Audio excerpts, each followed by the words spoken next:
lot of calls that sound urgent on dispatch turn out to be smaller than they first seem. Somebody hears yelling through an apartment wall and it ends up being a TV. A welfare check turns into an elderly resident who left their phone off the hook. Even domestic calls, which can go bad fast, often begin with the same basic steps. Park, listen, look for movement, knock, announce. Clear the scene one room at a time. That routine matters because it keeps you from making sloppy decisions. It also gives you a baseline for what normal feels like. When something starts to drift outside that baseline, you notice it early. That's what happened to me in September of 2023 in Detroit. I was 29 and had been on the job for 5 years, long enough that I wasn't new anymore, but not so long that I'd stopped paying attention to the small details older officers always told me to watch. I was on patrol that evening with another officer named Harris. We'd worked together enough that our communication was easy, not one of those partnerships where you have to constantly explain what you're seeing. We could usually read each other's pace on a call without much talk. The shift had been ordinary up to that point. Traffic stop early in the evening, noise complaint, a suspicious person call that turned into someone waiting for a ride. Nothing about the night felt unusual or loaded. Then dispatch sent us to a residence for a report of screaming. The call came from a neighbor on a residential block on the west side. Female caller said she heard what sounded like one person screaming from inside the house next door, then sudden silence. No further sounds after that. No one seen leaving. That type of call gets your attention immediately, but it also lives in that wide middle category where the outcome can be almost anything. It could be a domestic assault in progress, it could be someone hurt, it could be a mental health episode, it could also be a misunderstanding, amplified by walls and distance. We acknowledged and headed over. The neighborhood itself was quiet when we turned onto the street. Not abandoned, not empty, just settled into late-night stillness. Porch lights on here and there, a television flickering blue in one front window across the block. The house we were responding to was a narrow 2-story with a small porch, chain-link fence, and a single vehicle parked in the driveway. One light was on inside near the front room. That stood out because the rest of the house looked dark. We parked a little short of the address instead of directly in front, which is pretty standard when you don't yet know what you're walking into. As soon as I stepped out of the cruiser, I paused and listened. Nothing. No argument, no movement, no one calling for help. The whole property had that still, sealed feeling some houses get at night when all the sound seems trapped inside. Harris looked at me and said, "You hear anything?" I shook my head. We approached together, stopping once near the walkway to listen again before going to the porch. Still nothing. I knocked first, loud enough to be heard through a closed interior door. "Detroit police," I called out. "If anyone's inside, come to the door." We waited. No footsteps, no voice. I knocked again, harder, same result. At that point, we did a quick perimeter check from what we could access safely. Front windows showed very little because the blinds were mostly drawn. Side gate to the backyard was closed but not secured with a padlock. We could see enough through the narrow gap to tell there were no obvious people moving in the yard. The front door itself was not fully latched. That was the next thing that changed the call. Harris tested the knob after the second round of announcements, and the door gave slightly under his hand. Not wide open, just not secured. That's enough to shift your thinking. An unsecured door after a screaming call means you stop treating the scene as a maybe and start treating it as an exigent entry. We announced again, pushed in, and entered. The front room was small and looked lived in. Sofa against one wall, television off, lamp on in the corner, nothing overturned, no signs of an obvious struggle, no blood, no broken glass, but some details suggested recency. A takeout container on the coffee table, a pair of shoes near the couch, a phone charger plugged in with the cable lying across the armrest. It did not look like an abandoned house. It looked like a house someone had stepped away from a few minutes earlier. We moved through it the usual way. Clear left, clear right, call out, check corners. Move to the next room, kitchen next, also normal at a glance. Sink with a couple plates, cabinet open, chair pushed partly away from the table like someone had stood up from it. Then the first hallway, small bathroom, empty.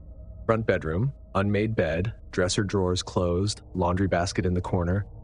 Still no people. No one answering us. No one coming out of a closet or bathroom to explain the call. At that point, the silence started working on me more than the house itself.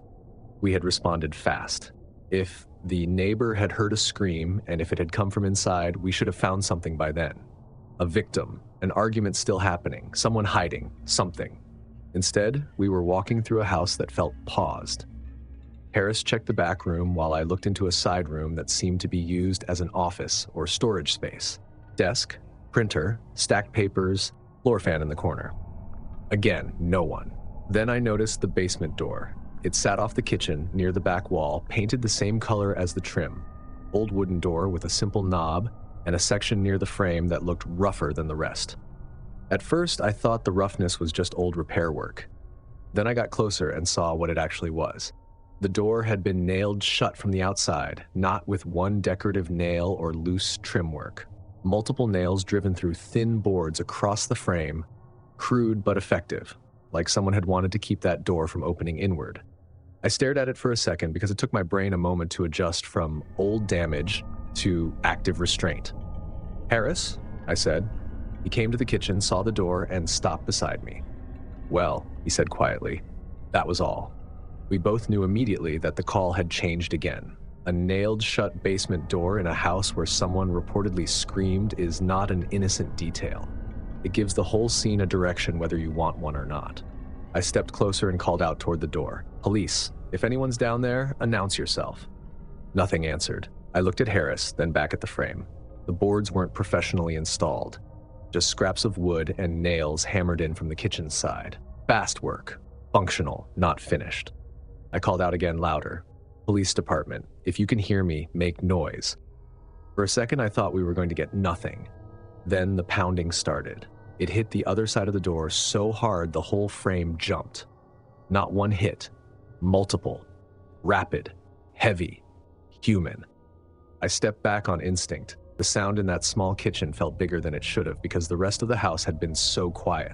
It was like the building had stored up all the movement in one place and then released it through that door. Whoever was on the other side hit it again and again, open-handed or maybe with fists. Hard to tell.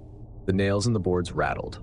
Harris moved slightly to the side of the doorway, hand near his weapon but not drawing yet, and said, "Back room, now," meaning backup. I got on the radio immediately and requested additional units and EMS staging, giving the location and saying we had possible confinement in the basement. My voice sounded level. Training tends to flatten you out when things become specific. While I was transmitting, the pounding stopped. That silence after the noise was worse. I stood there listening to the radio crackle back at me while looking at the door, waiting for the next sound. Nothing came. Harris said, "Call out again." I did. "Police, we hear you. Stay back from the door." No response. He moved closer and examined the boards without touching them. "Homemade," he said. "Not old." He was right. The wood looked recent enough that the cut edges were still pale under the kitchen light. I looked around the kitchen automatically then, trying to see what else fit or didn't fit. On the counter near the sink was a hammer, not placed carefully, just left there. That was the kind of object that changes weight once you've seen the nails in the frame. I did not like how immediate the connection felt. The possible explanations were all bad. Either someone had been trapped in that basement and was alive enough to answer us, or someone had left that person there and had left the house minutes before we arrived, or someone else was still inside with us and we hadn't found them. That last possibility stayed in the room without being spoken. Backup was a few minutes out. That is not a long time in most calls. In a kitchen, staring at a nailed-shut basement door, it feels stretched. Harris kept his position angled off the frame and said, "You think victim or trap?" "Could be either," I said. That was the honest answer. There are calls where opening a barrier gets you to the person who needs help. There are other calls where the obvious point of focus exists to pull officers into a tighter space. Basement doors are bad for that even under normal circumstances. Narrow stairs, limited visibility, nowhere to move once committed. We announced again. Nothing. Then very faintly we heard movement below. Not pounding this time.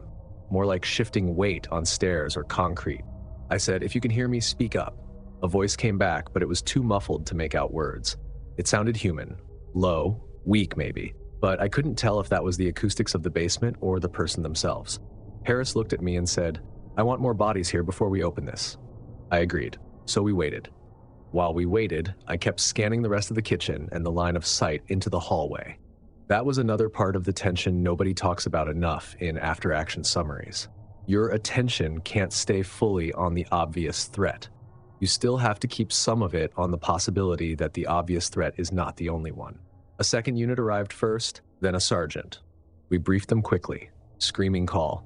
House, clear upstairs. Basement door nailed shut from outside. Pounding heard from inside. Possible trapped victim, possible suspect involvement unknown. The sergeant listened at the door himself and got the same faint movement we had.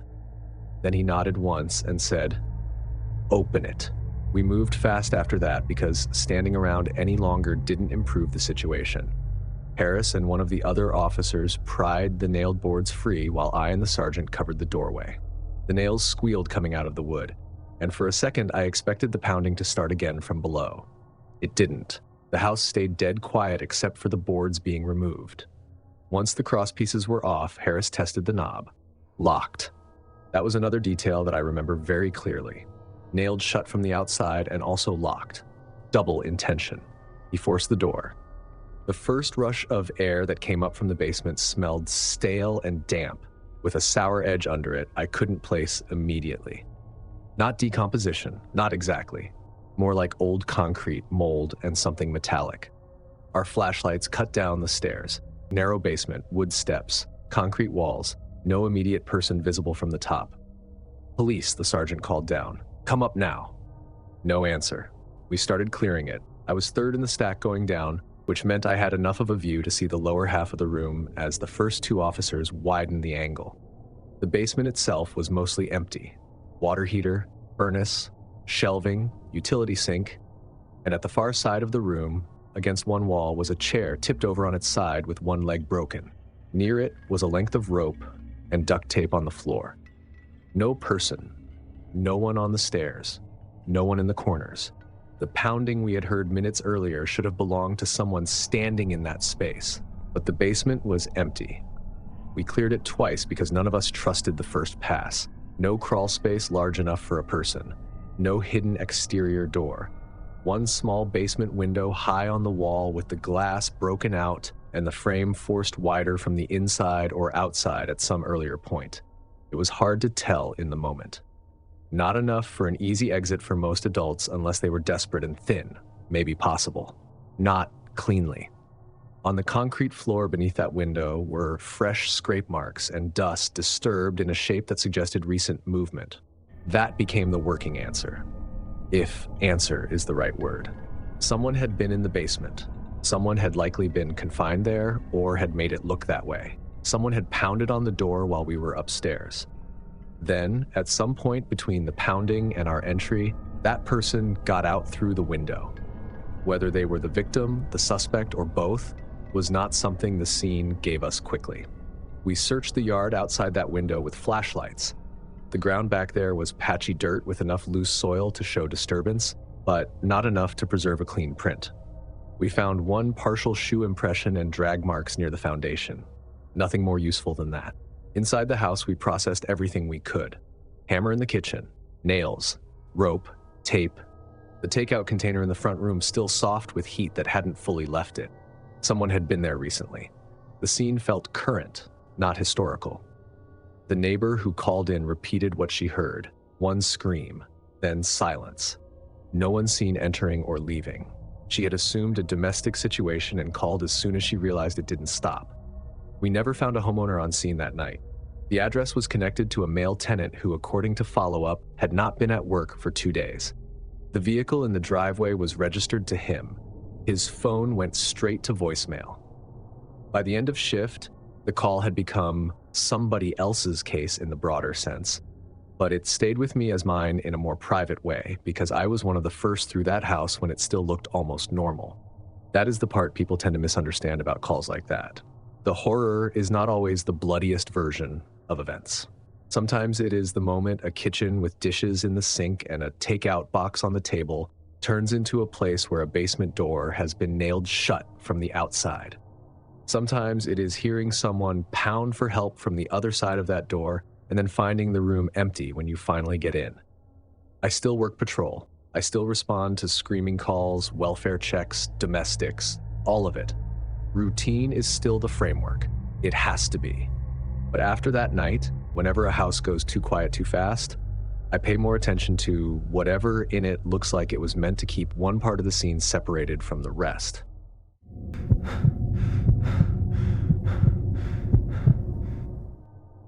Welfare checks are one of the most common calls you get in patrol work. They rarely sound dramatic on dispatch. Most of the time, it's a family member who hasn't heard from someone in a while, or a neighbor who noticed newspapers piling up on the porch. Sometimes it turns out to be nothing more than a misunderstanding. Someone forgot to charge their phone, or they're visiting family, or they simply didn't answer the door because they were asleep. But every officer who's been around long enough knows those calls can also go the other direction. Sometimes they're the way you discover something that's been sitting quietly for days. This happened in November of 2022 in Cedar Rapids. I had been on the job for 12 years at that point, working patrol on evening and overnight shifts. The routine parts of the job didn't bother me anymore. In fact, routine is what you depend on. It's the baseline that helps you notice when a situation isn't lining up the way it should. That night, I was working solo when dispatch sent me to check on an elderly resident. The call had come from a neighbor who lived across the street. She told dispatch she hadn't seen the man who lived there in a few days. Normally, he sat out on the front porch in the mornings or walked down to the mailbox every afternoon. His car hadn't moved. The porch light had been on all night for several nights, and she said something about the house just feeling wrong. That word shows up a lot in welfare check calls. Wrong doesn't mean much in a report, but it's usually what prompts someone to make the call. I acknowledged the dispatch and drove over. The neighborhood was quiet when I arrived. It was a row of older single-story houses with narrow driveways and small front lawns. The house in question sat about halfway down the block. Right away, I noticed a few things. The yard had grown out more than the surrounding properties. Not wild, but untrimmed. The mailbox was tilted slightly, and there were a couple folded grocery flyers stuck halfway inside it. Nothing alarming by itself. The car in the driveway was an older sedan with a thin layer of dust along the windshield and hood. The porch light was on. It was early evening, so that wasn't automatically suspicious, but combined with everything else, it matched what the neighbor had described. I parked along the curb and stepped out of the cruiser. The air had that cold November stillness where sound travels farther than usual. A dog barked somewhere a block away, and the wind pushed dry leaves along the pavement. I walked up the front path and knocked. "Police department," I called out. No response. I knocked again, louder this time. Still nothing. The curtains over the front window were drawn, but there was a narrow gap where the fabric didn't quite meet. I leaned slightly and looked through it. The living room inside looked dim and dusty. Old furniture, a recliner near the window, a coffee table covered with a stack of magazines. Nothing moved. I walked around the side of the house to check the backyard. The gate was closed but not locked. The yard looked even more neglected from that angle. A couple plastic chairs sat tipped over near a small table. The back door had a screen over it and a wooden door behind that. I knocked again. "Police department." No answer. At that point, the situation still fit the pattern of a standard welfare check. Someone elderly who hadn't been around for a few days, a house that looked quiet, no immediate signs of forced entry or violence. But something about the place had a kind of stale stillness that I couldn't ignore. I returned to the front and tried the door handle. It was locked. I called dispatch and asked them to attempt contact with the resident's phone number listed on file. While waiting for a response, I walked around the property once more. That's when I noticed the dust on the windows more clearly. It was thick enough that you could see finger streaks where someone might have touched the glass at some point. Most of those streaks looked old, but near the corner of one window, there was a cleaner patch where dust had been disturbed more recently. That didn't mean much on its own. It just didn't match the rest of the surface. Dispatch came back on the radio and told me the phone went straight to voicemail. No recent activity. At that point, I called for another unit before forcing entry. When the second officer arrived a few minutes later, we went through the front door together. The smell inside was the first thing that hit us. Not decay, not garbage, just old air. The kind that builds up when a house has been closed off for too long. The living room matched what I had seen through the window. Everything looked untouched. Dust covered the coffee table. The magazines looked like they had been sitting there for weeks. A thin layer had settled over the television screen and the edges of the lamp. We called out as we moved through. Police department. If anyone's inside, announce yourself. No answer. The hallway led toward 2 bedrooms and a bathroom. We cleared the first bedroom. Empty. Bed neatly made, dresser closed, dust on the surfaces, thick enough to show that no one had moved anything in a while. Second bedroom looked more like storage than living space. Boxes stacked along the walls, a small desk, more dust. Bathroom was the same. No sign that anyone had used it recently. At that point, the house felt exactly like it looked from the outside, abandoned or at least unused for some time, which made what we found in the kitchen difficult to explain. The kitchen was at the back of the house. When we stepped through the doorway, I noticed the sink right away. There was a single mug sitting on the drying rack beside it. That alone wasn't strange, but the rack itself was clean. No dust. I walked over and picked up the mug. It was warm. Not hot enough to burn your hand, but definitely warmer than the air in the room. I looked at the other officer and said, "Someone was just here." He stared at the mug for a moment, then looked around the kitchen again. The rest of the room didn't match that detail. Dust coated the top of the refrigerator. The kitchen table had a thin film over it like the living room furniture, but the sink area had been used recently. The faucet was still slightly damp. That changed the tone of the call immediately. Up until that point, we had been moving through the house at the pace of a welfare check. Now we slowed down. Someone had been in that kitchen recently enough to wash a mug, and we hadn't seen anyone leave the house. I set the mug back down carefully. We called out again. "Police department, if anyone's here, come out now." Silence. Then we started clearing the house again, this time slower. We checked closets, behind doors, under the beds, nothing. But the longer we stayed inside, the more the house felt like it was holding something just outside our line of sight. In the hallway near the bedrooms, I noticed something else. The dust on the floor had a disturbance through it. Not a full footprint. More like a partial scuff where someone had walked through recently enough to leave a mark, but not clearly enough to identify a shoe pattern. I followed the faint trail toward the back of the house. It led toward a door I hadn't noticed earlier. A narrow door near the end of the hallway. I reached for the handle and turned it slowly. It opened into a small utility space. And somewhere deeper inside the house, something shifted. A floorboard. Not loud, but enough to make both of us stop moving at the same time. Someone else was inside the house, and whoever it was had just realized we were there.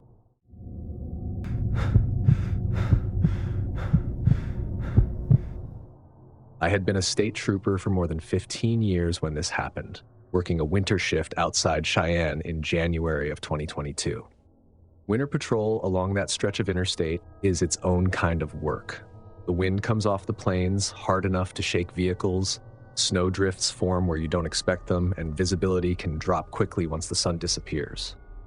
A lot of the calls you handle are weather-related. Drivers sliding off the road, trucks stopping because chains are required farther west, or vehicles overheating after pushing through heavy snow.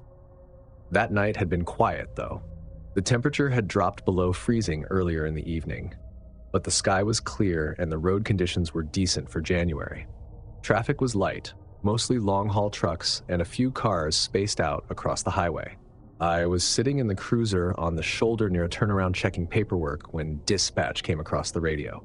Unit 314, we've got a report of a tractor trailer stopped in the emergency lane. Mile marker 128 eastbound. Caller says it's been there a while. No driver visible. I acknowledged and headed that way.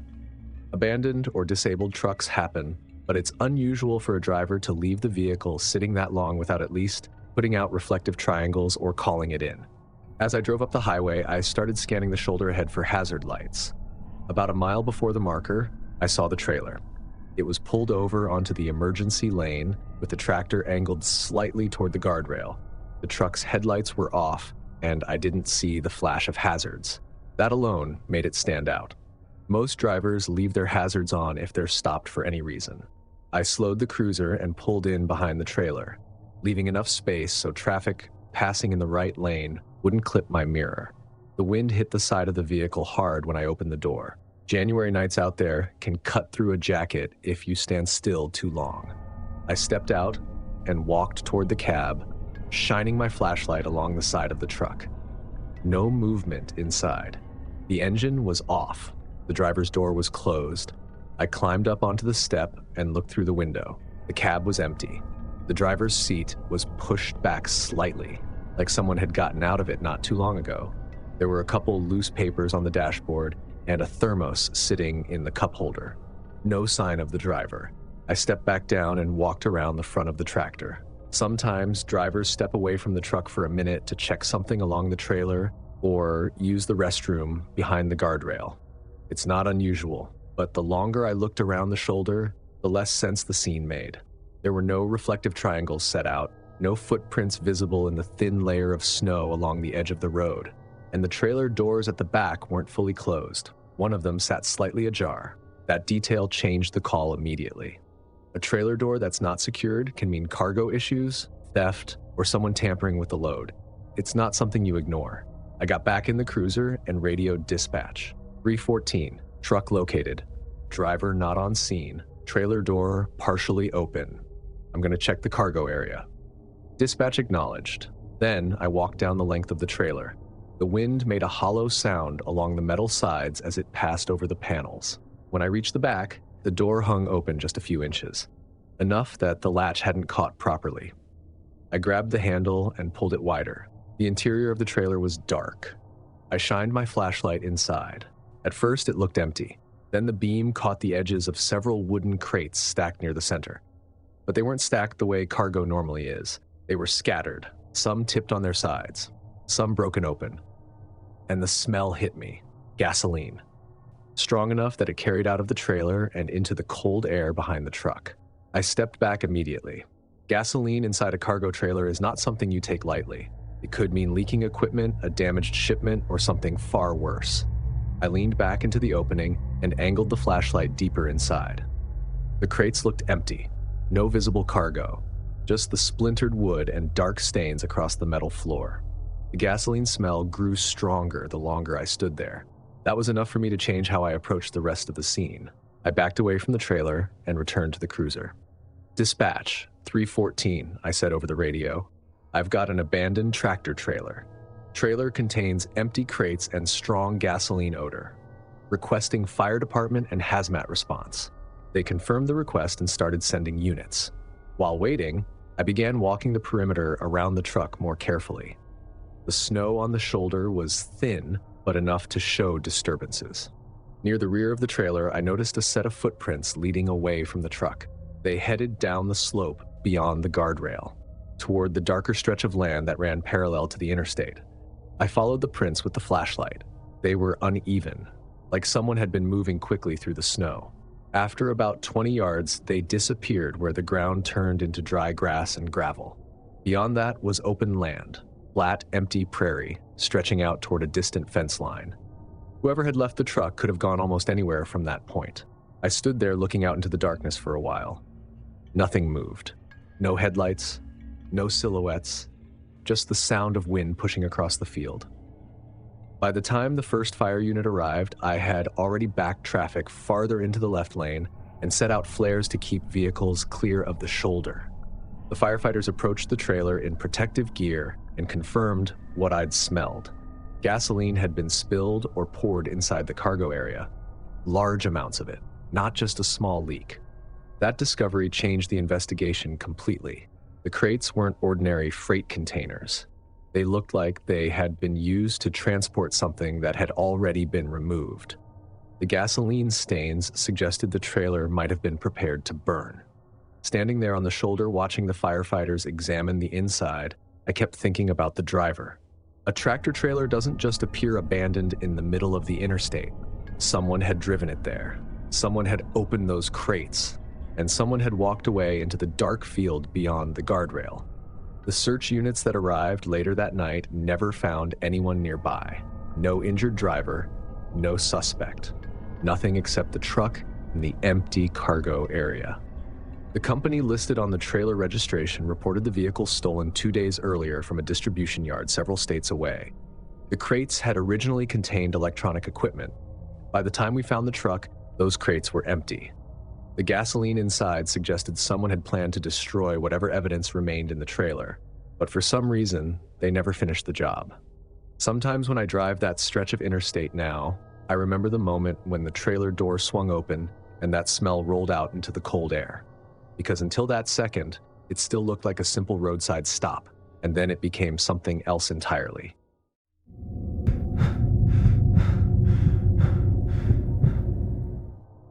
I was 45 at the time and working as a detective assigned to property crimes.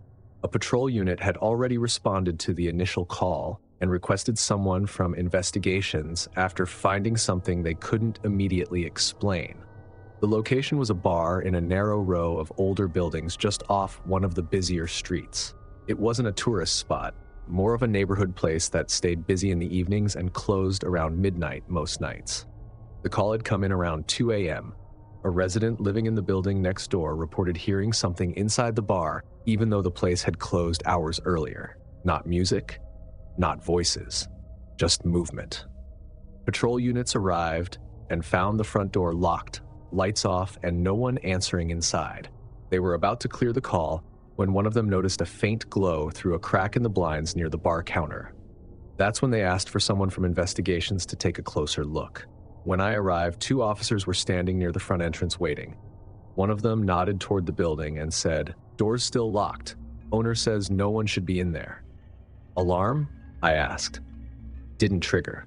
That was the first detail that made the situation slightly more interesting. If someone had forced entry, the alarm should have gone off. If the alarm didn't go off, either the system wasn't armed or whoever entered knew how to bypass it. The owner arrived a few minutes later with a key. He looked tired and confused more than anything else. "I closed up myself," he kept saying while unlocking the door. "Nobody should be inside." We stepped into the bar together. The place looked exactly like you'd expect after closing. Stools stacked upside down on top of the tables, glassware lined up along the counter, drying on rubber mats. The overhead lights were off, leaving only a couple small bulbs glowing behind the bar area. Everything looked neat, orderly, undisturbed. If someone had been inside earlier making noise, there was no sign of it now. We walked slowly through the room. "Police," one of the patrol officers called out. No response. I checked the front seating area first, scanning under the tables and along the walls. Nothing. The owner moved toward the register behind the bar and checked it instinctively. "It's all here," he said. "Nothing's missing." That matched what the room looked like. No forced drawers, no broken bottles, no sign of a burglary attempt. At that point, the disturbance call should have ended with a short report and a locked door. But one of the patrol officers pointed toward the back wall behind the bar. "You see that?" I stepped closer. Behind the liquor shelves was a section of wall that didn't quite match the rest of the paneling. The wood tone was slightly different, and one of the shelves sat just a little farther out from the wall than the others. The owner looked confused. "What?" the officer said. The owner walked around the bar and looked at it. "I've never noticed anything wrong with it." I reached behind the shelf and pressed lightly against the panel. It moved. Not much, just enough to tell it wasn't permanently fixed in place. "Mind if we check this?" I asked. The owner shook his head immediately. "Go ahead." I pulled the shelf outward. The entire section of paneling swung open like a concealed door. Behind it was a narrow hallway, only a few feet wide, painted in plain gray drywall that looked newer than the rest of the building. At the end of that short hallway was another door. That was where the faint light was coming from. All 3 of us stood there for a moment looking at it. The patrol officer nearest me said quietly, "That wasn't on the floor plan." I stepped into the hallway. The air felt warmer there, like electronics had been running in the space behind that door. When I pushed it open, the room inside lit up the hallway with the glow of multiple screens. It was small, maybe 8 by 10 feet. But every wall inside it was lined with monitors, at least a dozen of them, all switched on, each showing a different camera view. For a few seconds, none of us spoke. The images on the screens weren't views from inside the bar. They showed houses, several different houses, front yards, driveways, backyards. One camera looked down a residential street from an elevated angle like it had been mounted somewhere across the road. Another showed the side of a house where a row of windows faced a small patio. The feeds were live. I could see tree branches moving slightly in the wind on one of the screens. The patrol officer behind me said, "What the hell is this?" The owner stepped into the doorway behind us and stared at the monitors. "I've never seen this room before," he said. His voice sounded genuine, not defensive, just confused. I walked closer to the screens. Below them sat a desk with several recording devices and cables running across it. A keyboard, a mouse, stacks of small external drives. Someone had been using the room recently. One of the chairs at the desk was pulled slightly away from the table, like someone had just stood up. The monitors continued displaying the houses outside. Different neighborhoods, different angles, none of them pointed at the bar itself. They were all focused on nearby homes. The patrol officer stepped closer to one of the screens and leaned in. "That's Maple Street," he said, 3 blocks from here. Another screen showed a backyard with a wooden fence and a small swing set. Someone had positioned cameras in places that allowed them to watch these homes from angles the residents probably never noticed. Some cameras appeared mounted high enough to look down over fences. Others were positioned lower, pointed directly toward doors or windows. I checked the recording devices on the desk. They were running. Timestamps showed footage being recorded continuously, which meant whoever set up this room had access to the bar regularly enough to maintain it, and they had done it without the owner knowing. That raised a different set of questions. How long had the room been there? How many people had access to it? And more importantly, who had been inside it tonight? Because the lights were on, the monitors were active, someone had been watching those houses very recently. I walked back into the main bar area and checked the front door again. Still locked, no signs of forced entry anywhere else in the building, which meant whoever used that room likely had a key or had been inside the bar before it closed. We searched the rest of the building after that. Storage room, office, bathrooms, every corner we could access. But whoever had been inside the back room earlier was gone. The hidden hallway had only one entrance, through the shelf behind the bar. There was no back exit connected to the surveillance room, no ladder, no crawl space, just the narrow hallway and the concealed door. Someone had left before we arrived, but not long before. One of the monitors still displayed a house with lights on in the kitchen. A person walked briefly across the frame while we were standing there watching. They had no idea someone had been observing their home from inside a bar a few blocks away. Later that night, technicians came in to document the equipment and trace the wiring. Most of the cameras appeared to be mounted on nearby utility poles and abandoned structures around the neighborhood. Whoever installed them knew the area well. They had taken time to set up angles that gave them clear views of private spaces without drawing attention. The investigation that followed focused on who might have had access to the building after hours, but that part of the story never became simple, because the room itself had clearly been operating for a while, long enough to collect footage, long enough for someone to sit in that chair and watch those monitors night after night. Standing in that small room while the screens glowed around us, the bar outside suddenly felt different. It looked like a normal neighborhood business from the street, but behind the liquor shelves was a space designed for watching people who had no idea they were being watched. And whoever built it had been sitting there not long before we walked in.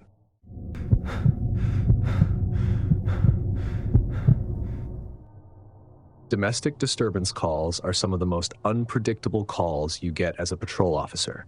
You can arrive expecting a loud argument and end up writing a simple report about neighbors complaining over nothing. Other times, you walk into a situation where the tension in the room feels wrong before anyone even says a word. It's the kind of call where you rely heavily on experience, because the story people tell you in the doorway is often only part of what's actually happening. I had been on the job 11 years when this call came in. It was January of 2020 in Chicago, and I was working an evening patrol shift with another officer named Diaz.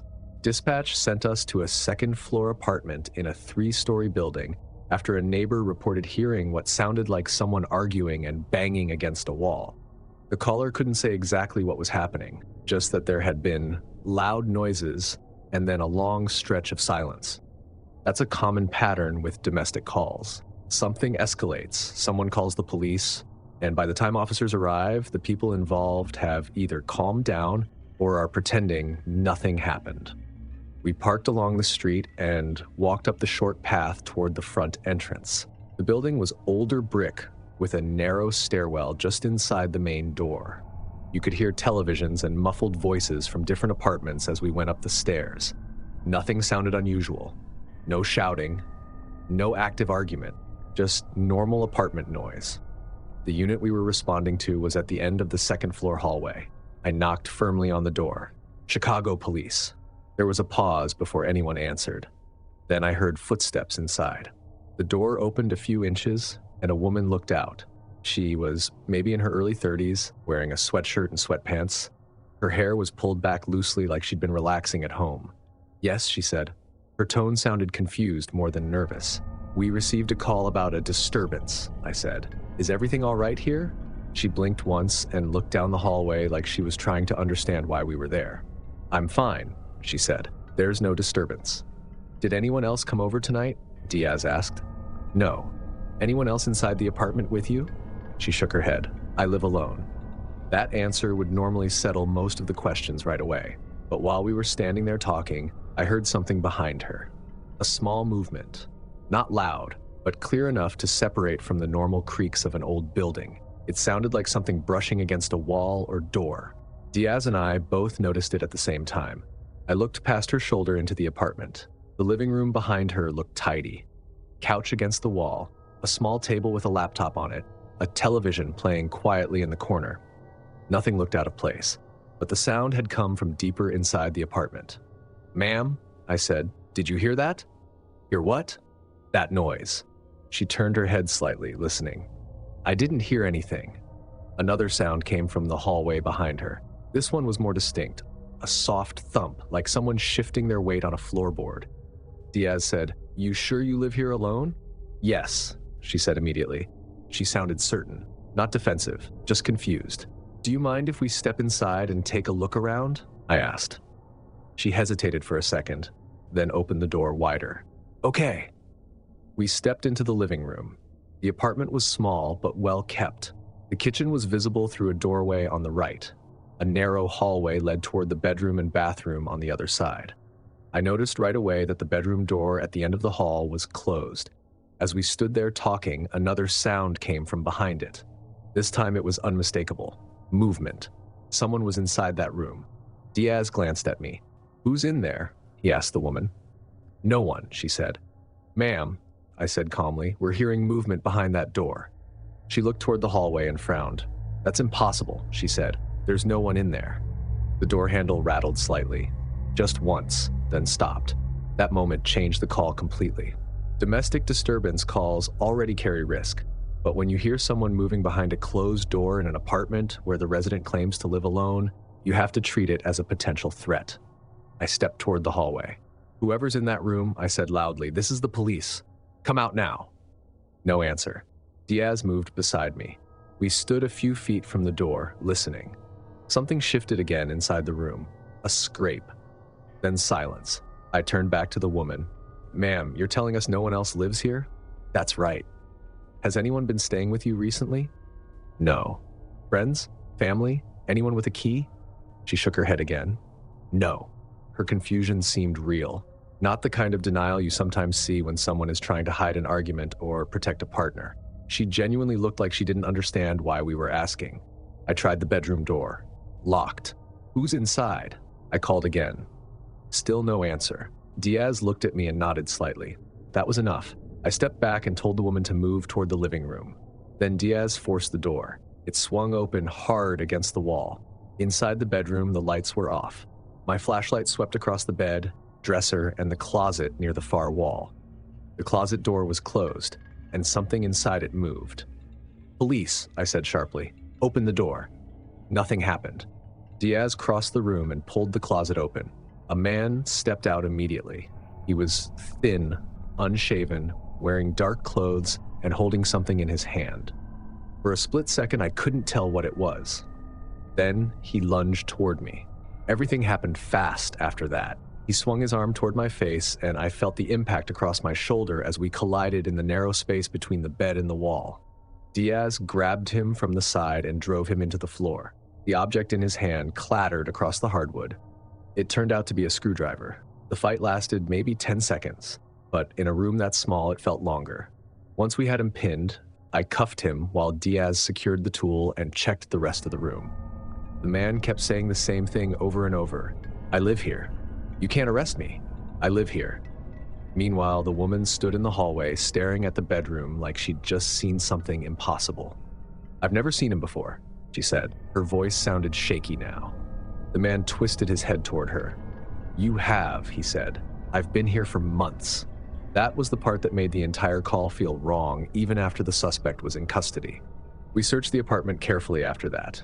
Inside the closet where he had been hiding, we found a small backpack, a sleeping bag, and several empty food containers. Someone had been spending time inside that room without the tenant realizing it. The man claimed he had been living in the apartment secretly, using the closet to sleep and coming out when she was gone. Whether that was true or not became a matter for investigators later. But standing in that small bedroom that night, looking at the sleeping bag tucked into the corner of the closet, it was hard to ignore how long someone could remain hidden in a place if the conditions were right. The woman kept repeating that she had never seen him before, and the man kept insisting the apartment belonged to both of them. Neither story fit cleanly with what we saw, but the evidence in the closet showed one thing clearly. Someone else had been living inside that apartment, and the person who rented it had no idea. If these stories made you realize how often officers arrive at scenes without knowing the full picture, make sure you like the video, subscribe, and let me know which case stayed with you the longest. But police calls aren't the only places where something unexpected can already be inside the building. Click now to watch 4 scary night shift horror stories, because some jobs get a lot stranger once the building empties out. Thanks for watching. Stay alert, stay safe, and I'll see you in the next nightmare.